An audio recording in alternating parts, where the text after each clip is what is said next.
Andhra Paris తెనాలికి కళారంగంలో ఘనచరిత్ర ఉందని, ఆ వారసత్వం కొనసాగేలా ఈ ప్రాంత కళాకారులు ప్రత్యేకతను చాటాలని cine star writer doctor Sai Madhav Burra సూచించారు.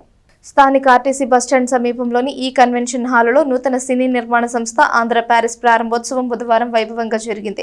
ప్రారంభ సభకు అయినాల మల్లేశ్వరరావు అధ్యక్షత వహించారు. ముఖ్య అతిథిగా హాజరైన సినీ మాటల రచయిత డాక్టర్ సాయి మాధవ్ మాట్లాడుతూ, రోటరీ ప్రముఖులు ఈదర వెంకట పూర్ణచంద్, కుర్రా శ్రీహరి నిర్మాతలుగా ఆంధ్ర పారిస్ పేరుతో సినీ నిర్మాణ సంస్థను ఏర్పాటు చేయడం అభినందనీయమన్నారు. పట్టుదల కృషితో ఈ నిర్మాణ సంస్థ విజయవంతం కావాలని ఆకాంక్షించారు. నూతన దర్శకుడిగా కోకిలమ్మ చిత్రం ద్వారా పరిచయం అవుతున్న ఈదర వెంకట పూర్ణచంద్ కథా మాటలు, స్క్రీన్ ప్లే, ఆర్ట్ బాధ్యతలు వహిస్తున్న రత్నాకర్ కనపర్తి చిత్రం యూనిట్ కు అభినందనలు తెలిపారు. Andhra Pradesh film development corporation general manager M Srinivas Naik మాట్లాడుతూ, ఆంధ్రప్రదేశ్లో నిర్మించే చిత్రాలకు ఉచితంగా లొకేషన్లు, సబ్సిడీని ప్రభుత్వం అందజేస్తుందని చెప్పారు. దర్శకుడు ఈదర వెంకట పూర్ణచంద్ మాట్లాడుతూ, సందేశాత్మకంగా కోకిలమ్మ చిత్రం తెరకెక్కిస్తున్నట్లు చెప్పారు. Rotary club of Tenali Vaikunthapuram అధ్యక్షులు Nalluru Venkateswararao, rotary club of Andhra Paris అధ్యక్షుడు రావి కృష్ణమోహన్, అమృతహస్తం ఫౌండర్ కరుణశ్రీ పాల్గొన్నారు. తొలుత ఆంధ్ర పారిస్ విజువల్ లోగోను శ్రీనివాస్ నాయక్, సాయి మాధవ్ కోకిలమ్మ టైటిల్ లోగాను ఆవిష్కరించారు. ఈదర టాకీస్ బ్యానర్ పై పూర్ణచంద్ నిర్మాతగా, రత్నాకర్ దర్శకత్వంలో రూపొందిన రీబూట్ లఘు చిత్రం పలు అవార్డులు గెలుచుకున్న సందర్భంగా చిత్ర యూనిట్ ను సత్కరించారు. ఆచార్య గుజ్జర్లమూడి కృపాచారి, అనురాధ వెంకటేశ్వరరావు, కన్నెగంటి మురళీకృష్ణ, చేతన్ రాజ్ కొటారి, గుమ్మడి ప్రసాద్, కొల్లి రాజేంద్ర ప్రసాద్, ఈదర అమరేంద్ర, కేసన కోటేశ్వరరావు, బత్తుల వెంకటేశ్వరరావు పాల్గొన్నారు.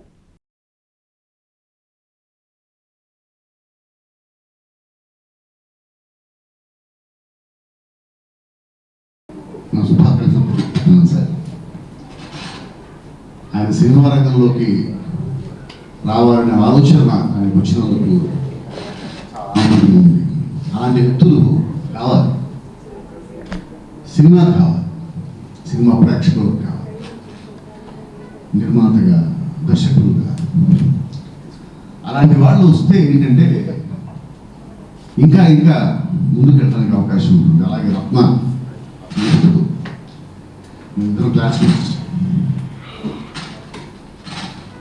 దర్శకుడుగా కొన్ని సినిమా చేశాడు. ఒక సినిమా నాకు చూపించాడు, పోస్ట్ ప్రొడక్షన్ జరగక ముందు నాకు. ఇప్పుడు ఈ సినిమాతో వీళ్ళు ముందుకు వస్తున్నారు. కోకిలమ్మ అద్భుతమైన టైటిల్. మీకు గుర్తుందో లేదో, ఈ టైటిల్స్ ఆల్రెడీ ఒక సినిమా వచ్చింది.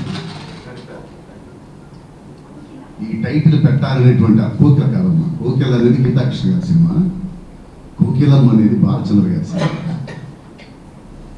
కె బాలచంద్ర గారు ఆయనకు వచ్చిన ఆలోచన ఈ రోజున వీళ్ళకి వచ్చిందంటే అంతకంటే గొప్ప విషయం ఉంటుందండి.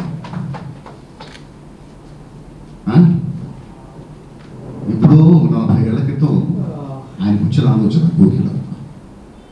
పల్లవించవా నా గొంతులు, పల్లవి కావా నా పాటలు, ప్రణయ సుధారాధ నా బ్రతుకు నీది కాదా. అలాంటి ఒక అద్భుతమైనటువంటి టైటిల్తో వీళ్ళు ముందుకు వస్తున్నారు. సో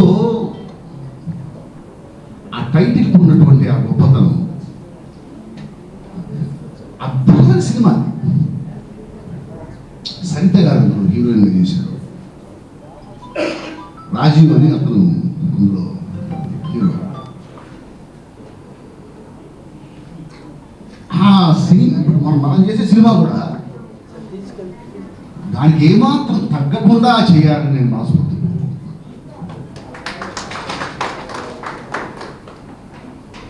ఆంధ్ర పారిస్ బ్యానర్ పెట్టారు. మనందరికీ గర్వకారణం. ఖాళీ సమయాల్లో మధ్యలో ఒక 10 రోజులు షూటింగ్ చేసే అవకాశం ఉంటే ఆ 10 రోజులు సెలవులు పెట్టుకొని ఆ 10 రోజులు మనం షూటింగ్లో ఉంటాం. అక్కడ అలా కాదండి. అక్కడికి వెళ్ళే వాళ్ళు అందరూ ఎలా ఉంటారంటే, వదిలేసి, అన్నీ వదిలేసి, రేపేంటో తెలియదు, రేపు ఎలా ఉంటుందో తెలియదు, సాధిస్తామో లేదో తెలియదు, ఏమీ తెలియదు. అమ్మని, నాన్నని, జీవితాలని, ఉద్యోగాలని, పనుల్ని.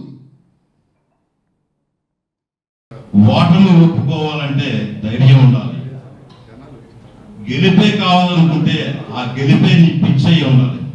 ఇంతకన్నా గొప్పగా ఏముంటుంది జీవితంలో తెలుసుకోవాల్సింది. ఒక యుద్ధం గురించి రాశారు. రాజులు రాసుకునే చరిత్ర కాదు యుద్ధం అంటే, వేల తల్లులు కన్నీటి గాథతో రాసుకునే చరిత్ర. ఎంత అద్భుతం! ఇలాంటి వందల డైలాగ్స్ ప్రతి ఒక్కటి ఇన్స్పైర్. మీరు ఆయన తలుచుకున్న రోజు ఉండదు. ఈ రోజు నా దృష్టి ఏంటంటే ఆ రీబూట్ చిత్రం మా తల్లి సమానాలు బుర్రా జయలక్ష్మి గారు ఆ రోజు వచ్చి మాకు బ్లెస్సింగ్స్ ఇచ్చి, మీకు ఎన్నో అవార్డులు వస్తేనే ఆమె నన్ను ఎందులో చూసిందో మరి నన్ను బ్లెస్ చేశారు, ఇన్ని అవార్డులు తీసుకొచ్చాను. ఈరోజు వాళ్ళ అబ్బాయి నా మిత్రుడు, నా క్లాస్మేట్, 40 ఏళ్ల బంధం మాది. ఈరోజు ఈ కార్యక్రమానికి ముఖ్య అతిథిగా రావడం నేను చేసుకున్న అదృష్టం. అన్ని విధాలా ఉంటానని చెప్పి నాకు మాట ఇచ్చారు. అదేవిధంగా ధైర్యం చెప్తూ ముందుకు తీసుకెళ్లే మన రత్నాకర్ గారికి, ఏకైత ఆయన మల్లేశ్వర గారికి కృతజ్ఞతలు. పిలవగానే వచ్చిన రీబూట్ నటునట్లకు, నా రోటరీ కుటుంబ సభ్యులకు, నా బంధువులకు, స్నేహితులకు అందరికీ నమస్కారాలు తెలియజేసుకుంటున్నాను. ఈరోజు ఇందులోకి అడుగుటంకి ముఖ్య కారణం ఒకటే, నాకు కళలన్నా కళాకారుల మీద ఉన్న అభిమానం. ఆ అభిమానంతోనే అంతకుముందు ఏదో చిన్న సహాయాలు, చిన్న కార్యక్రమాలే చేస్తుండేవాడిని. కానీ ఇప్పుడు మనకి ఇక్కడ లోకల్గా ఉన్న కళాకారుల్ని వెలుగులోకి తీసుకురావాలని, వాళ్ళకి ఒక గుర్తింపు తీసుకురావాలని కార్యక్రమంతో ఈ తెనాలిలో ఈ ఆంధ్ర ప్యారిస్ అనే నిర్మాణ సంస్థ ఏర్పాటు చేయడం జరిగింది. ఈ నిర్మాణ సంస్థకి అందరూ సహకరిస్తారని ఆశిస్తూ నన్ను ఆశీర్వదించాలని కోరు